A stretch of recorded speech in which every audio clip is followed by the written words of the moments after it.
দীর্ঘদিনের অপেক্ষার অবসান। জানুয়ারি থেকে কার্যকর পে স্কেল। ২৮,৫০০ টাকা বেসিক এবং দুটি বিশেষ সুবিধা নিয়ে কর্মচারীদের নতুন আশা। আসসালামু আলাইকুম সুপ্রিয় দর্শক, ভিডিওর শুরুতেই সরকারি চাকরিজীবী মহোদয়গণ চ্যানেলটি সাবস্ক্রাইব করে রাখুন নবম পে স্কেলের আপডেট সবার আগে পেতে। দৈনিক বার্তা ২৮/১২/২০২৫। জানুয়ারিতেই পে স্কেল কার্যকর করা হবে। প্রধান উপদেষ্টার এই ঘোষণার মধ্য দিয়ে নতুন করে আশার আলো দেখছেন দেশের লাখ লাখ সরকারি চাকরিজীবী। দীর্ঘদিনের প্রতীক্ষা, আন্দোলন, দাবি দেওয়া আর অনিশ্চয়তার পর অবশেষে একটি সুস্পষ্ট বার্তা এসেছে সরকারের সর্বোচ্চ পর্যায় থেকে। এই ঘোষণা শুধু একটি আর্থিক সিদ্ধান্ত নয়, বরং এটি সরকারি কর্মচারীদের জীবনের সঙ্গে জড়িত একটি বড় পরিবর্তনের ইঙ্গিত দিচ্ছে। জানুয়ারি থেকেই পে স্কেল কার্যকর হওয়ার বিষয়টি নিশ্চিত হওয়ায় কর্মচারীদের মধ্যে নতুন করে আত্মবিশ্বাস তৈরি হয়েছে। অনেকেই মনে করছেন এটি বাস্তবায়িত হলে কর্মজীবনের মান, সামাজিক মর্যাদা এবং পারিবারিক স্থিতিশীলতা সবকিছুর ওপর ইতিবাচক প্রভাব পড়বে। বিশেষ করে বর্তমান মূল্যস্ফীতি ও জীবনযাত্রার ব্যয় বৃদ্ধির সময়ে এই সিদ্ধান্ত অত্যন্ত তাৎপর্যপূর্ণ। প্রধান উপদেষ্টার ঘোষণায় আরও বলা হয়েছে, নতুন পে স্কেলে থাকবে দুটি গুরুত্বপূর্ণ সুবিধা যা আগে কখনো এত স্পষ্টভাবে উপস্থাপন করা হয়নি। এই দুটি সুবিধা সরকারি চাকরিজীবীদের দীর্ঘদিনের মূল দাবির সঙ্গে সরাসরি সম্পর্কিত। শুধু বেতন বাড়ানো নয়, বরং বেতনের কাঠামোকে বাস্তবতার সঙ্গে সামঞ্জস্যপূর্ণ করাই এই পে স্কেলের অন্যতম লক্ষ্য। সরকারের নীতি নির্ধারকেরা এবার চেষ্টা করছেন এমন একটি কাঠামো দাঁড় করাতে যেখানে কর্মচারীরা ভবিষ্যৎ নিয়ে দুশ্চিন্তায় না থাকেন। এই দুটি সুবিধা বাস্তবায়িত হলে কর্মচারীদের আর্থিক চাপ অনেকটাই কমবে বলে মনে করছেন সংশ্লিষ্টরা। ফলে পে স্কেল শুধু সংখ্যার হিসাবেই সীমাবদ্ধ থাকবে না, বরং এটি হয়ে উঠবে একটি টেকসই সমাধান।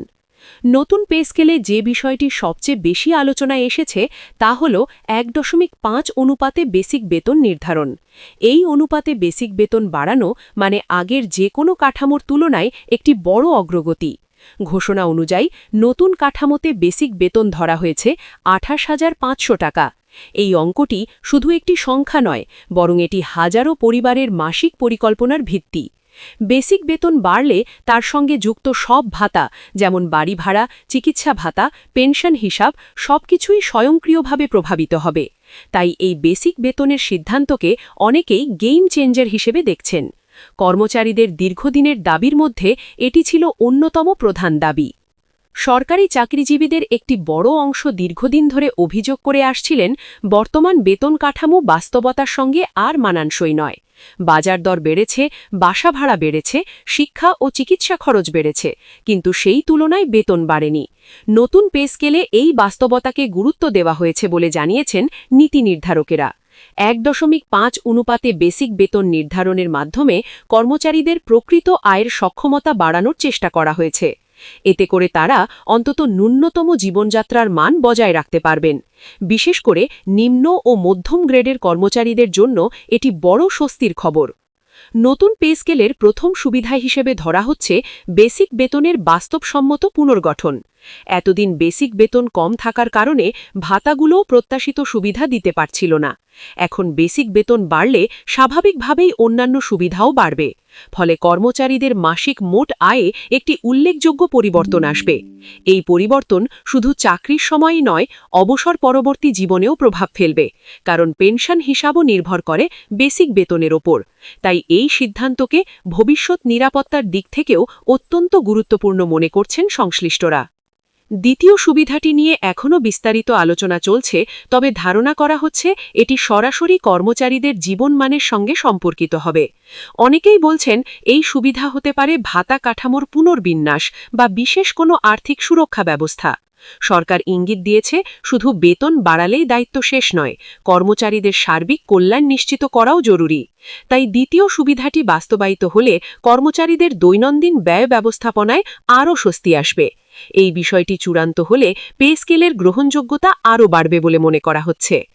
জানুয়ারিতেই পে স্কেল কার্যকর করার ঘোষণাটি সরকারি চাকরিজীবীদের আন্দোলনের প্রেক্ষাপটেও অত্যন্ত গুরুত্বপূর্ণ। অতীতে বহুবার ঘোষণা এলেও বাস্তবায়ন নিয়ে অনিশ্চয়তা ছিল, কিন্তু এবার প্রধান উপদেষ্টা সরাসরি জানুয়ারি থেকে কার্যকর করার কথা বলায় বিষয়টি অনেকটাই পরিষ্কার হয়েছে। এতে করে আন্দোলন সংগ্রামের ধারাও কিছুটা শান্ত হওয়ার সম্ভাবনা তৈরি হয়েছে। কর্মচারীরা এখন বাস্তবায়নের দিকে তাকিয়ে আছেন। তারা চান ঘোষণা যেন কাগজে কলমেই সীমাবদ্ধ না থাকে, বরং দ্রুত গ্যাজেট আকারে প্রকাশ পায়। এই পে স্কেল কার্যকর হলে রাষ্ট্রের আর্থিক ব্যবস্থাপনায়ও একটি বড় পরিবর্তন আসবে। সরকারকে বিপুল অঙ্কের অর্থ বরাদ্দ দিতে হবে, যা বাজেট ব্যবস্থাপনায় নতুন চ্যালেঞ্জ তৈরি করতে পারে। তবে সরকার মনে করছে এটি একটি বিনিয়োগের মতো, কারণ সন্তুষ্ট কর্মচারী মানেই দক্ষ প্রশাসন। দক্ষ ও মনোবল উচ্চ প্রশাসন দেশের উন্নয়নে আরও কার্যকর ভূমিকা রাখতে পারে। তাই এই ব্যয়কে সরকার দীর্ঘমেয়াদী লাভ হিসেবে দেখছে। ইতিহাসবিদদের এক অংশ মনে করছেন কর্মচারীদের ক্রয় ক্ষমতা বাড়লে বাজারে অর্থের প্রবাহ বাড়বে, যা সামগ্রিক অর্থনীতিতে ইতিবাচক প্রভাব ফেলতে পারে। সরকারি চাকরিজীবীদের পরিবারগুলির জন্য এই সিদ্ধান্ত অত্যন্ত গুরুত্বপূর্ণ। বেতন বাড়লে সন্তানের পড়াশোনা, পরিবারের চিকিৎসা, বাসস্থানের মান সবকিছুতেই ইতিবাচক পরিবর্তন আসতে পারে। অনেক কর্মচারী এতদিন বাড়তি কাজ বা ঋণের ওপর নির্ভর করে চলছিলেন। নতুন পে স্কেল কার্যকর হলে তারা সেই চাপ থেকে কিছুটা হলেও মুক্তি পাবেন। ফলে মানসিক চাপ কমবে, যা কর্মক্ষেত্রের পারফরম্যান্সেও ইতিবাচক প্রভাব ফেলবে। এই দিকটিও সরকার গুরুত্বের সঙ্গে বিবেচনা করছে বলে জানা গেছে। জানুয়ারিতেই পে স্কেল কার্যকর করার ঘোষণার পর সরকারি চাকরিজীবীদের মধ্যে এক ধরনের নীরব উত্তেজনা কাজ করছে। কারণ অতীত অভিজ্ঞতায় তারা বহুবার আশ্বাস পেয়েছেন, কিন্তু বাস্তবায়নের ক্ষেত্রে বারবার দেরি হয়েছে। এবার পরিস্থিতি কিছুটা ভিন্ন বলেই মনে করছেন অনেকেই। প্রধান উপদেষ্টার বক্তব্যে যে আত্মবিশ্বাস ও স্পষ্টতা দেখা গেছে, তা আগে খুব একটা দেখা যায়নি। এই কারণেই কর্মচারীদের একটি বড় অংশ বিশ্বাস করতে শুরু করেছেন এবার সিদ্ধান্ত বাস্তবের আলো দেখবে। জানুয়ারি থেকে কার্যকর হওয়ার বিষয়টি নিশ্চিত হলে তা চাকরিজীবীদের আর্থিক পরিকল্পনায় বড় পরিবর্তন এনে দেবে। নতুন পে স্কেলে ১.৫ অনুপাতে বেসিক বেতন নির্ধারণের সিদ্ধান্তকে অনেকেই সময় উপযোগী বলে মন্তব্য করেছেন। বর্তমান বাজার পরিস্থিতিতে ন্যূনতম খরচ চালানোই যেখানে কঠিন হয়ে পড়েছে, সেখানে পুরনো বেতন কাঠামো নিয়ে টিকে থাকা প্রায় অসম্ভব ছিল। ২৮,৫০০ টাকা বেসিক নির্ধারণ করা মানে নিম্ন ও মধ্যম স্তরের কর্মচারীরা অন্তত সম্মানজনক জীবনযাপন করার সুযোগ পাবেন। এই বেসিক বেতনের উপর নির্ভর করেই অন্যান্য ভাতা নির্ধারিত হবে, ফলে মোট আয়ের একটি স্থিতিশীল ভিত্তি তৈরি হবে। এতে কর্মচারীদের ঋণ নির্ভরতা কমবে বলেও আশা করা হচ্ছে। এই পে স্কেলের সঙ্গে যুক্ত দুইটি সুবিধা নিয়ে এখনও নানা আলোচনা চলছে বিভিন্ন মহলে। অনেকের ধারণা এই সুবিধাগুলো শুধু তাৎক্ষণিক আর্থিক লাভ নয়, বরং দীর্ঘমেয়াদী নিরাপত্তার বিষয়ও নিশ্চিত করবে।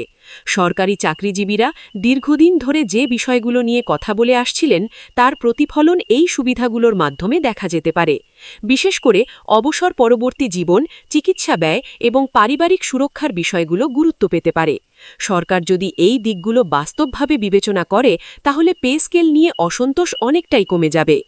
সব মিলিয়ে বলা যায়, জানুয়ারিতে নতুন পে স্কেল কার্যকর হওয়ার ঘোষণা সরকারি চাকরিজীবীদের জন্য একটি যুগান্তকারী মুহূর্ত। ১.৫ অনুপাতে বেসিক বেতন ২৮,৫০০ টাকা নির্ধারণ এবং দুইটি বিশেষ সুবিধা যুক্ত হওয়ার বিষয়টি বাস্তবায়িত হলে এটি শুধু বেতন কাঠামোর পরিবর্তন নয়, বরং একটি নতুন দৃষ্টিভঙ্গির সূচনা হবে। এখন সবার চোখ বাস্তবায়নের দিকে। সরকারি চাকরিজীবীরা আশা করছেন এবার আর প্রতিশ্রুতি ভঙ্গ হবে না, বরং ঘোষণার প্রতিফলন দেখা যাবে বাস্তব জীবনে। এই পে স্কেল যদি সত্যিই জানুয়ারি থেকে কার্যকর হয়, তাহলে এটি ইতিহাসে একটি উল্লেখযোগ্য সিদ্ধান্ত হিসেবে বিবেচিত হবে।